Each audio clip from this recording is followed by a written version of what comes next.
On today's episode of Locked On Avalanche, the Avs needed a win in the worst way, and they got one in pretty dominating fashion, a 4-0 shutout, and we are tied in this series. Let's talk about this one. New episode, Locked On Avalanche, coming at you.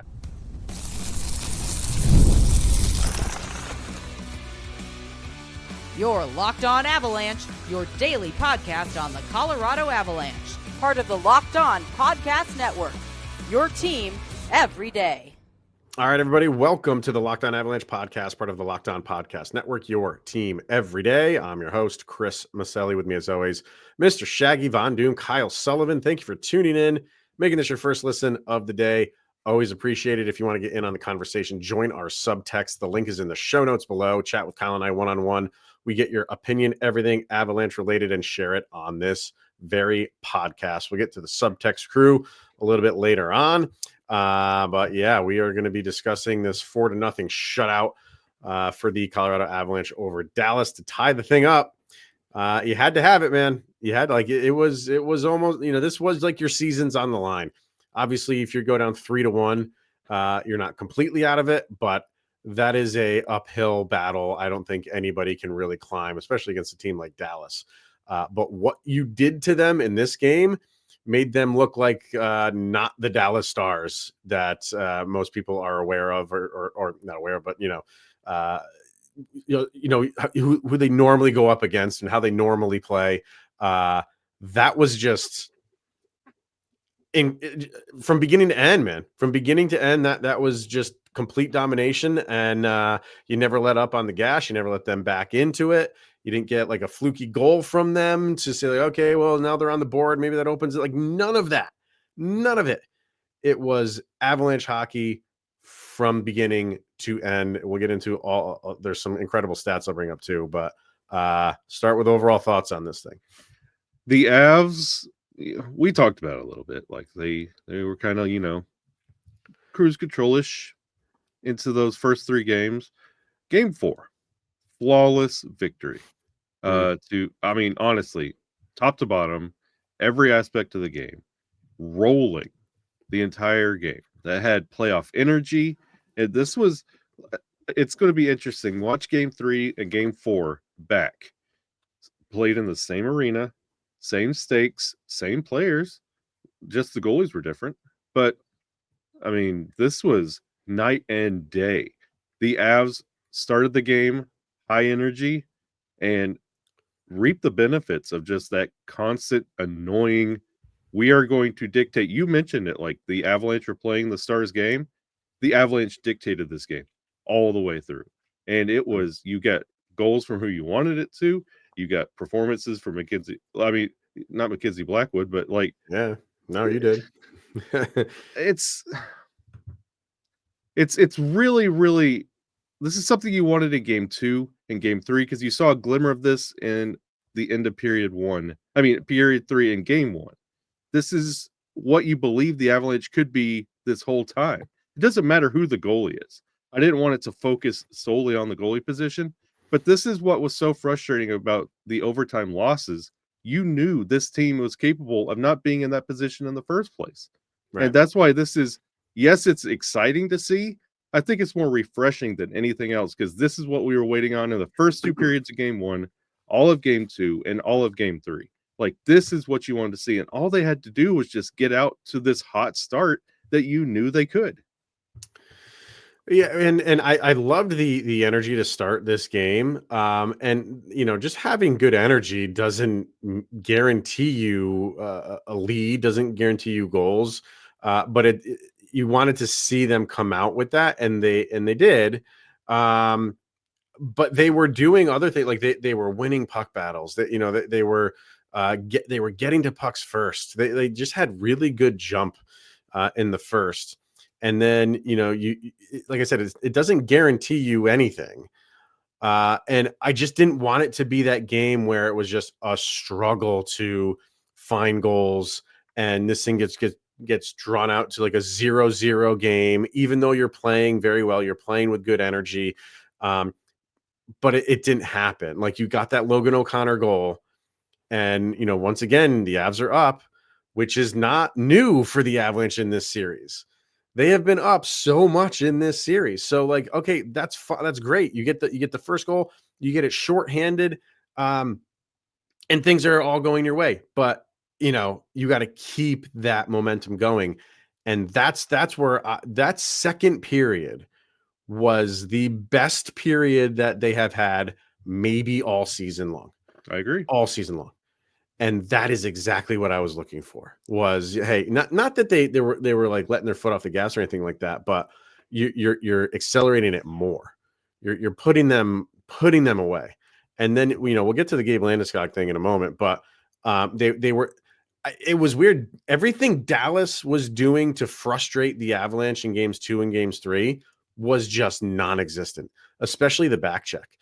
I don't like that. That's what was really annoying the Avalanche in game 3 in particular, was as we're getting, seemed like they were getting like decent entries. And then there was someone on the back check just to interrupt that. And that was it. End of possession. That was gone in this. Yeah. I don't know why Dallas just stopped doing that or attempting to do it. But the Avalanche were doing whatever they wanted to do. Some incredible offensive possessions for the Avs where Dallas was just gassed, had nothing. And you just got really good performances from it. But the second period, I have natural stat trick up here. So for 5-on-5 for the Avalanche in the second period, their Corsi for was 38 to 14 against. That is just constantly throwing the puck on net. If you look at the flow chart on Hockey Viz, which I don't have that up, that is just all towards the right-hand side, which is on the Avalanche side. That was just one of those games where you're like, man, if you can just get a multiple goal lead here, it's one of those games where you feel like Dallas ain't coming back. And, the Avs just kept the foot on the gas, and there was nothing that Dallas could do as much as they want. And they don't say they're like goon it up or anything like that, but they were trying to do something to get the team motivated. And we'll talk about the goalie change too, which I don't know about that, but this was just all Avs. And I like that you mentioned, like, yes, that second period was honestly a turning point and a statement for the Avalanche. Honestly, and I agree, probably for the entire season, this is what you make a poster of, that second period. Huge. But also something that we've talked about in all 3 games was addressed and fixed and conquered in that first period. Your first goal of the game was shorthanded. So that's on the penalty kill. Good job.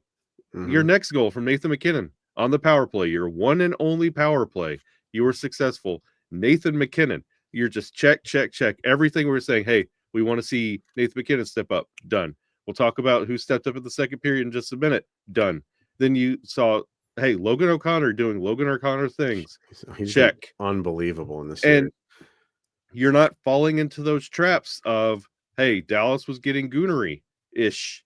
At a couple points, you didn't fall into those traps. You didn't get yourself back in the box. Like, for everything the second period was, you saw the seeds being planted in that first, and you could tell that Avalanche team was confident. That's what started leading into those sustained drives, because going into that intermission, Dallas felt like they are really capitalizing on everything, even our advantages they're capitalizing on. And you go into that intermission feeling like, I don't know what we're going to do, but this is not the same team we've been playing all series long. And Dallas was desperate in that second period, and Colorado played their best game, which just doubled down on that desperation. And I think this could be a turning point in the series, that second period alone. Yeah, I said it was 38 to 14 in terms of Corsi. Just shots on goal was 22 to 5. You doubled them up on the game. You total had 48 shots. Total for all situations. Power play, 5-on-5. Your Corsi for versus Corsi against, 93 to 54. Your high danger chances for all situations. High danger chances for the Avs, 19. And I don't want to hear now after 4 games, I don't want to hear now, oh, the Stars are decimated on defense. Sure, they are, but they've been decimated this entire series, which they were just leading 2-1. So don't throw that in as an excuse right now. The Avs took advantage of it, finally. That's the difference, that the Avalanche finally took advantage of what Dallas is down on really offense with Robertson, obviously, but definitely defense with Heiskin. They finally took advantage of it. And up until this point, we've been giving stick taps to Dallas and saying, hey, you have been doing great. But we've also been kind of criticizing the boys like, hey, you could be better and be playing better. And this is the Avalanche team that we knew they could be. Dallas, I love your effort, everything you're doing. It's great hockey. It's been fun. It's been a great series. But like, this is the Avalanche team we've been expecting. So this is what I want to see, like that step up for Dallas. They got to do something. And unless you're magically healing somebody, there's not that many answers. And this is what I expected the series to look like, going in this output from the Avalanche against this output from Dallas. I mean, God, for 2 days, I heard nothing but doom and gloom from fans. I get it. You're down 2-1 in the series. I get it. But like, take a step back and kind of, for me, it was look at the context of it. Game 1, 5-1, even though that score doesn't really indicate how it was a little bit closer than that. 2 games in a row go to overtime. Those games are up in the air, and you can say, yeah, the Avs didn't play their best game, but I didn't feel like they were as bad as what everybody wanted. When you get to the playoffs, it's if you lose, you were horrible. If you win, you were great in the eyes of the fan. And that is what it is. But did the Avs play their best games in 2 and 3? No. Did they play well enough to win? You got to overtime. Yeah. So, and those are the 2 games right now that Dallas has won, are overtime games, and they count. The series is tied because of it, but the 2 wins from the Avs were like your dominating games. So that's what it is right now. Is like the dominant games. I'm not breaking any mold here. You have won those games. The games where you're going to overtime, you're struggling a bit, and you're grinding through those games. You haven't won those, so you're gonna get those.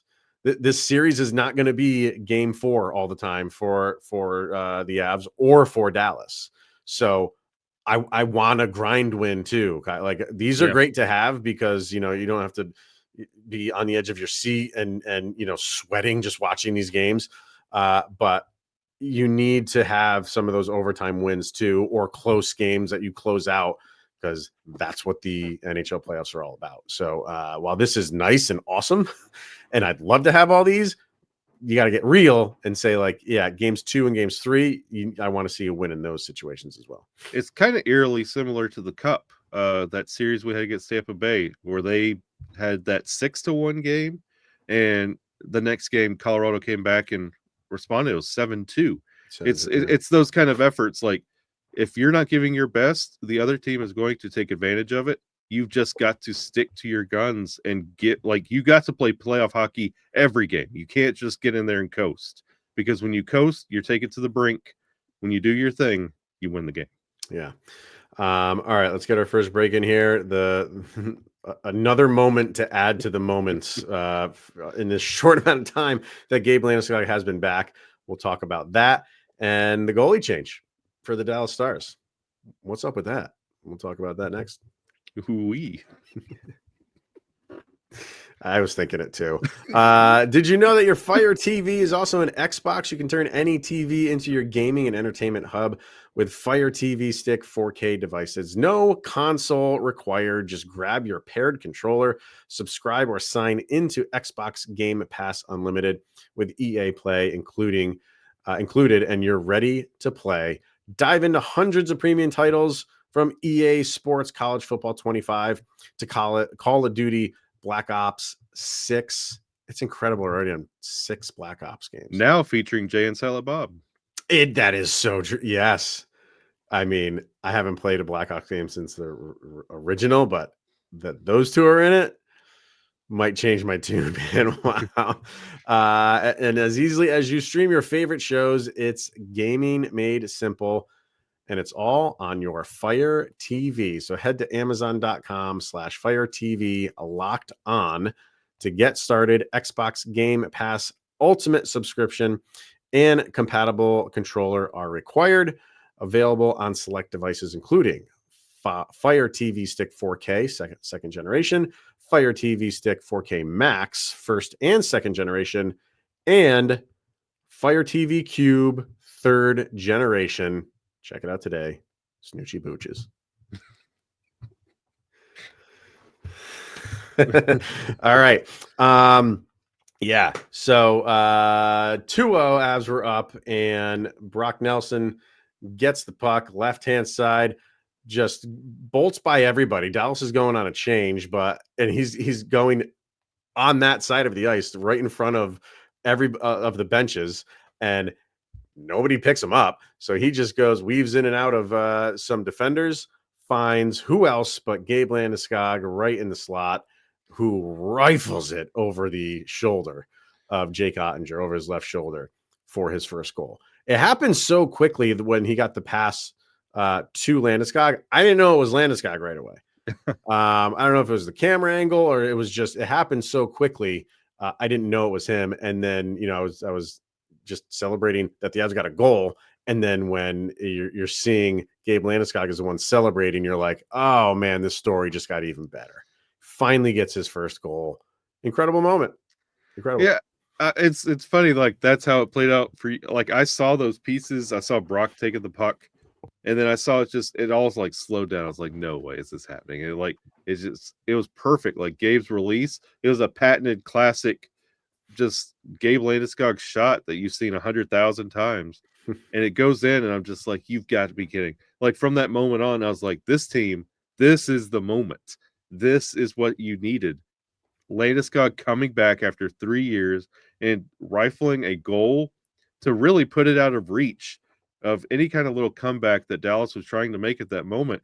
Oh, he just drained the heart out of it. Just completely just threw the gear all the way forward. Ball Arena was rocking to where it was a ghost town in Game 3 at the end of that game, at that overtime loss in Ball. Complete night and day. It blew the roof off, and this is what you want. It was over. Yeah, the game was over at when that moment happened. Like I said, it was 2-0 before it happened, and he did that it was about 13 minutes into the second. Yeah, so like just over about halfway through. So there's still a good amount of time left, and a 3-0 lead. Nobody likes 3-0 leads. So it's in the sense of it, it's not over, but that place was nuts, absolutely crazy. And you just had that feeling of, you can't do anything right now. This thing is all over. And on top of that, like he was mixing it up on the Sam Girard goal, right in front. It was I think it was either Marchment or Bishop. I think it was Bishop that he was mixing it up with it in the net front. So he's playing his game. We said that when he was with the Eagles in those 2 games that he played with them. Like, yeah, he's playing his game, but you wanted to see it at the NHL level. Not taking anything away from the AHL guys, but playoff hockey at the NHL level is just a different animal compared to everything. And he's been his normal self. He is throwing hits. I think last game he had most hits thrown from either team. I don't know what he had in this game. I can look it up quickly, but he's back to his normal self. And that's what he's always said. Like, he's not doing this just to get back out on the ice and kind of skate around. He's going to go play his game. Wow. Parker Kelly, my man, 11 hits in this game. I'm just looking up how many, Gabe have yourself a day, Parker. Yeah. Only 2 from Landeskog, but he was everywhere. Like he was just throwing some checks, just finishing checks up against the board. Nothing that was like major hits or anything. But like I said, going to the net front, that's his game. That's his game. So he's it's almost like you want to say like he's back, but you say it with like a little bit of like, okay, but you're still at a moment this could go the other way. But right now, he's been a jolt of energy for this team. No, and I'll say it. And I was the guy that was saying he's never coming back, and now I'm going to say he's all the way back. He's here. Oh man, really? But You're turning heel on that. yeah, All right. and I was to further that point. The entire league was celebrating that one goal, Gabe Oh my God. Landeskog's moment. But the only two players in the entire NHL who were not happy about it, Sam Girard, because we're never going to talk about that goal that he had. It was nice, but that's it. That's all we're going to talk about it. And Jonathan Drouin. Like they shifted those minutes around. They made Yeah. that little jostle. And Gabe Landeskog, we've been saying we want to see more from Drouin. We want to see more. We want to see more. Gabe Landeskog takes that little promotion, nets one. Yeah. As the whole blows the top off Ball Arena. It gets the whole attention of the entire NHL and sports. Like it's a great story. So it's rough to see. Hey, like to see a little bit more out of you, Drew, coming up. But Sure. Gabe rose to the occasion, did what he had to do, and the beautiful episode 7.5 asterisk of Clean Sheet is going to be phenomenal. That series should never end. Just right up into the end of his career and even beyond. Just have that be a never-ending series. Oh, the never-ending story. Yeah, exactly. His line: Gabe Landeskog, Brock Nelson, Val Nichushkin, a Corsi for of 22, Corsi against of 4. Just Wow. saying that is dominant. Just saying that line out loud, like that would be a starting line of 25 other NHL teams. Oh yeah, absolutely. Like, and when you're controlling, and when 84.5% of the shots that are taken are yours, when your line's out there, that's total dominance. If you want to do the other lines, Lehkonen, McKinnon, Nashis, 25 and 11, that's basically 69.5%. nice. And then it goes down from there. Like, all the other guys were fine.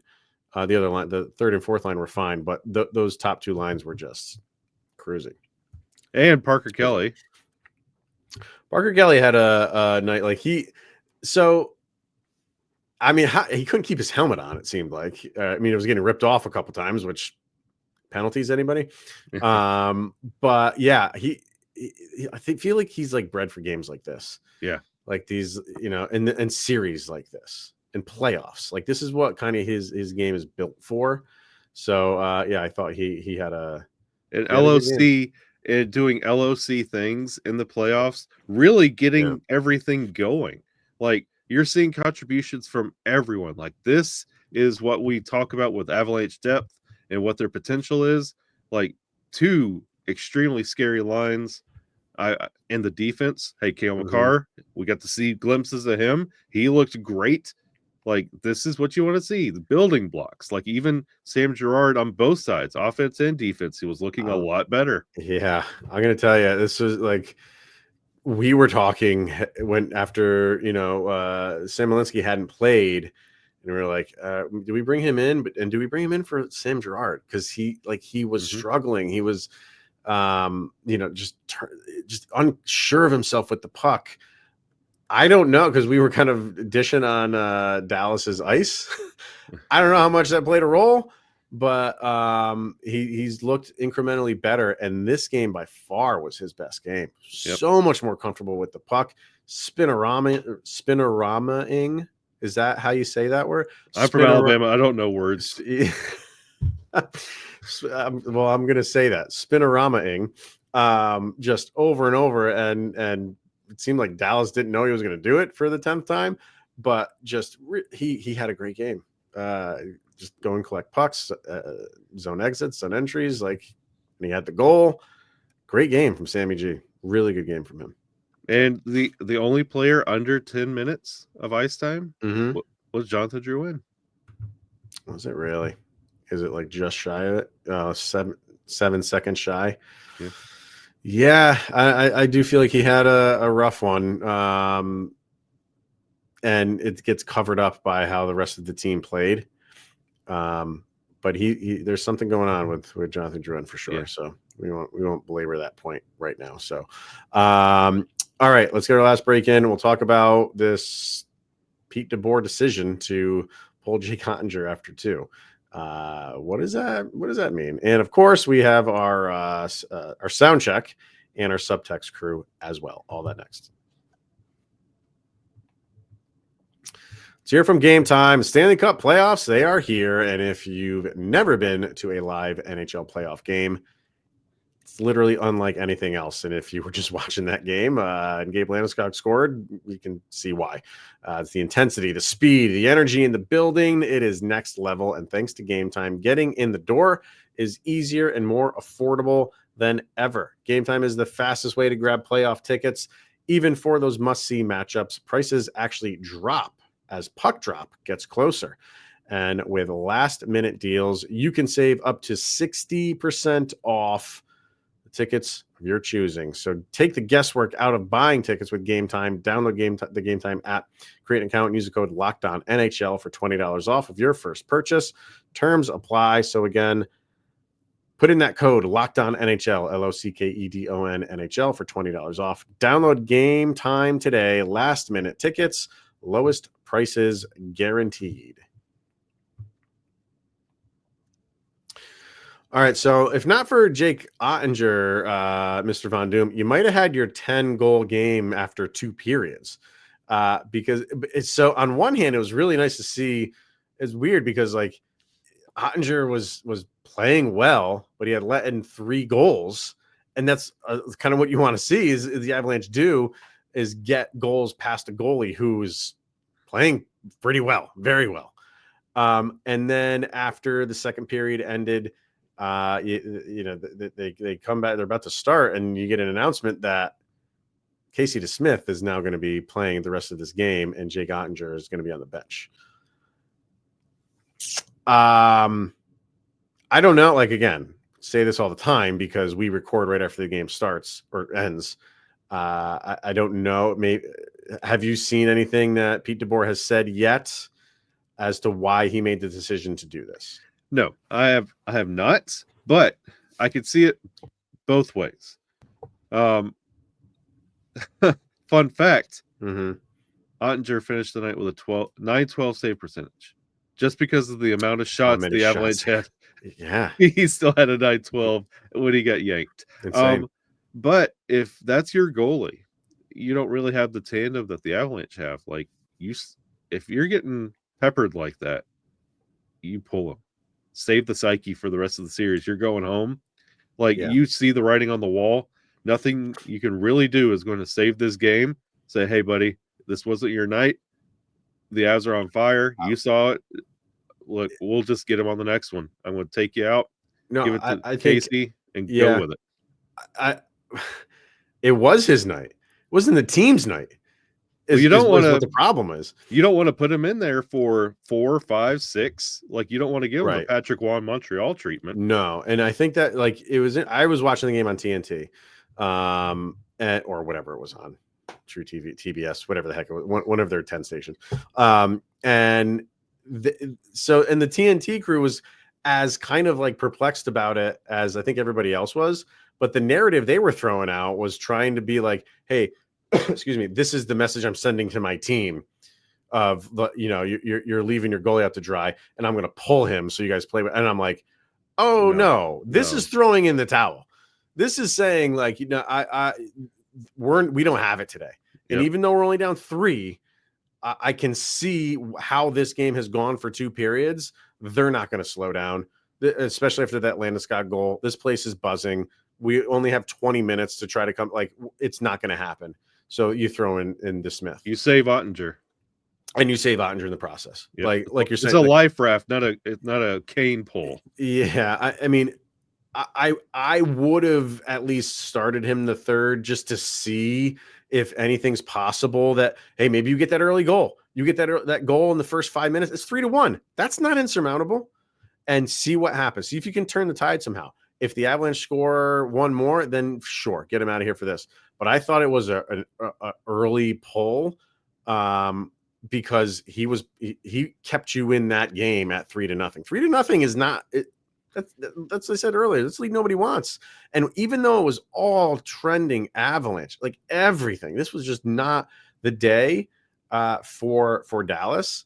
I still thought it was a little bit weird to do it at that point in time. But no, this was not, hey, I'm sending a message to my team. No, this is, I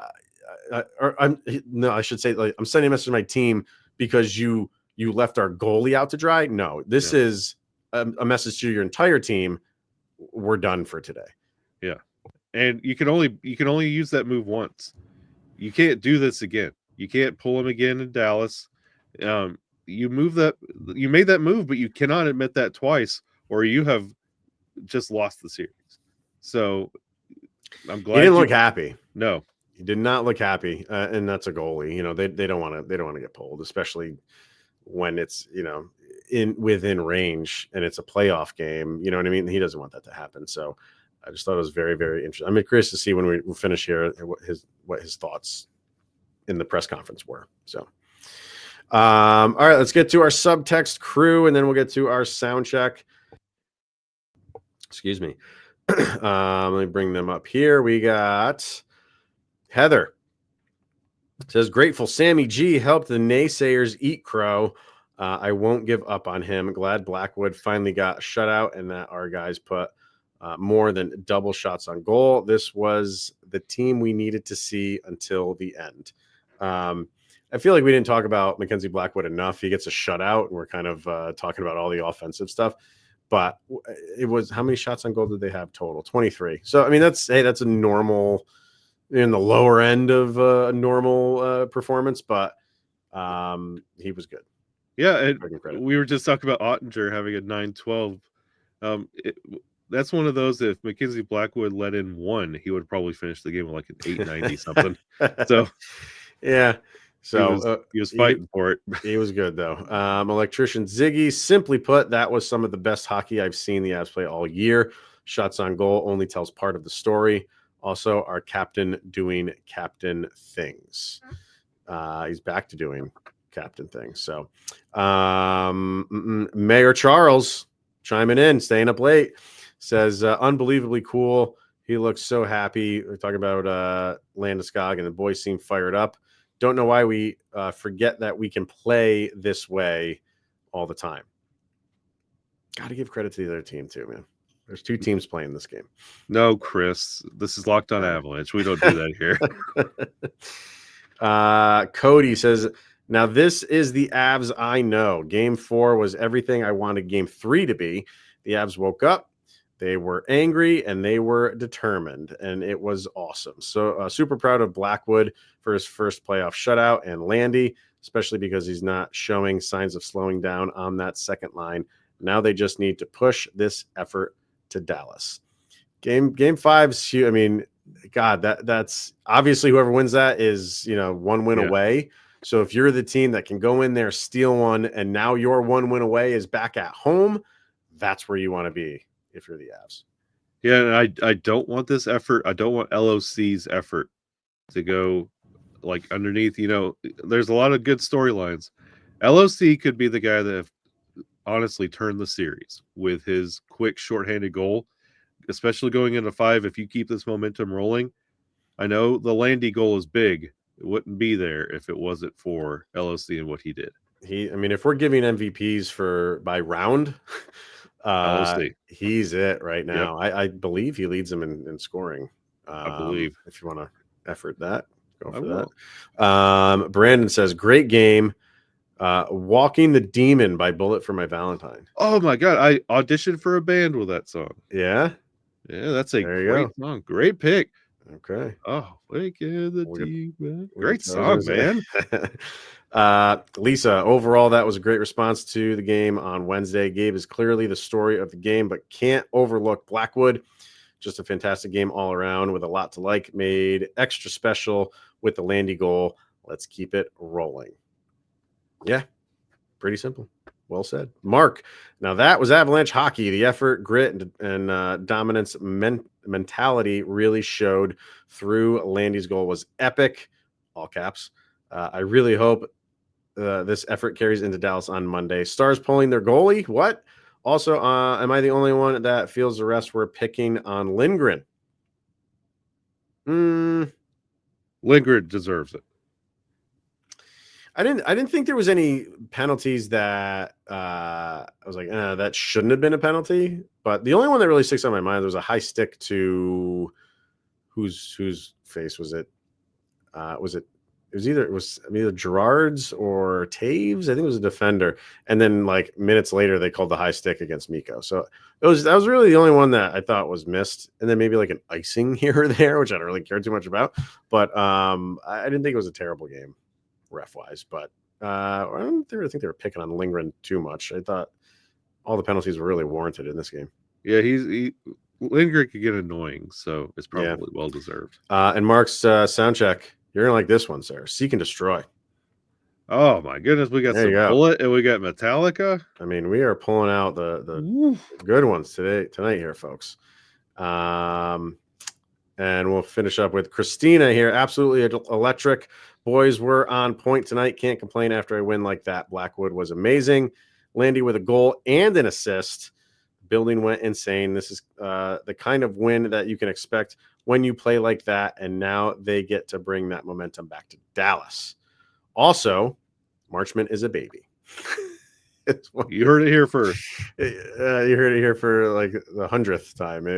But he's becoming like it's weird. Like he's making people forget how much of a nuisance Jamie Benn is. Yeah. Like Marchment is like he's not likable. And the flopping is just, I think, what kills me. I don't mind if you play an aggressive game, and he's so good. He doesn't have to do this. He doesn't. That's what bothers me. Like, fine, play an aggressive game, mix it up. But when you get a finger laid on you and you just cower to the ground, like I can't buy into that stuff. So just stop doing that, and we won't have a problem. And house cleaning on your point. Nathan McKinnon and LOC are tied with 5 points. There you go. All right. Let's finish up with our sound check. This is where we each pick a song that summarizes the most recent game. Put them up on a playlist over on Spotify, which you can follow along. Just search for LOA Sound Check Volume number 4. That's what all these ones are on. So what do you got for this one, sir? This is undoubtedly the first time I have picked from these two. I was singing this after Gabe Landeskog scored his goal. Mm-hmm. Just stood up and in my celebration just kind of started singing this song. So it is now the sound check from the Prince of Egypt soundtrack. Whoa. Steve Martin Short, playing with the big boys now. Wait a minute. Why is that song it's on the Prince of Egypt? Yeah, the Prince of Egypt soundtrack. Playing with the big boys now. I'm thinking of something different. I'm thinking of no, it's the animated movie from like 97. Yeah. Did he do a voice in that movie? Yeah, they had a part. Like, okay. Yeah. Okay, so they had a part, which it must have been like the song or something. Okay, I got it. And I was like, where's the connection here? What am I missing? But that's okay. Let me. And it's one of those songs that when you hear it, you're like, oh I remember this in the trailer. Okay. All right, I see it here. I'm gonna have to listen to that when we're done. Yeah. Great poll though, man. Yeah. Well, man, how did you come up with that one? It's honestly in my celebration. I just started just like singing the chorus of this song. So, because I felt the tide turn, like now you're playing with the big boys now. Is this a cover song? Because when I'm looking it up, there's a ton of songs with that title, and I'm just wondering, like, maybe they're the original ones. I don't know. Yeah, it was part of like their marketing and all. It was a whole thing. It's a wonderful poll, and it's very fitting, and I like it. And I get to put Steve Martin in a sound check. Let's go. And Martin Short, yeah. Very underrated musician is Steve Martin, by the way. Love his banjo. Very underrated. Oh. I like it. So, all right, where I'm going to go with, I was really hoping the Avs could get one more goal in this game, because then this song would have made sense on two fronts. But I'm going with Radiohead's 2 + 2 = 5. Hey. for the simple fact of this, the series is now 2-2. We are going to game 5, pretty much cut and dry. So I was really hoping they could get the 5th goal, because then that would make that even better. But alas, they failed me. That's what game 5 is for. 5-5. Let's do it. I'm ready.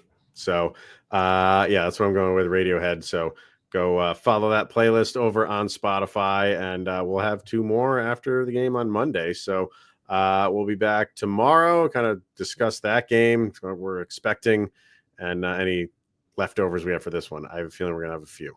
So make sure you tune into that tomorrow. But for today, thank you for making it your first listen of the day. Always appreciated. He's Mr. Shaggy Von Doom, Kyle Sullivan. I am Chris Maselli. This is the Locked On Avalanche podcast. We'll see you guys tomorrow, where you just made it through another 24 hours. Sidney Crosby is that much closer to being with the Colorado Avalanche. He's asleep.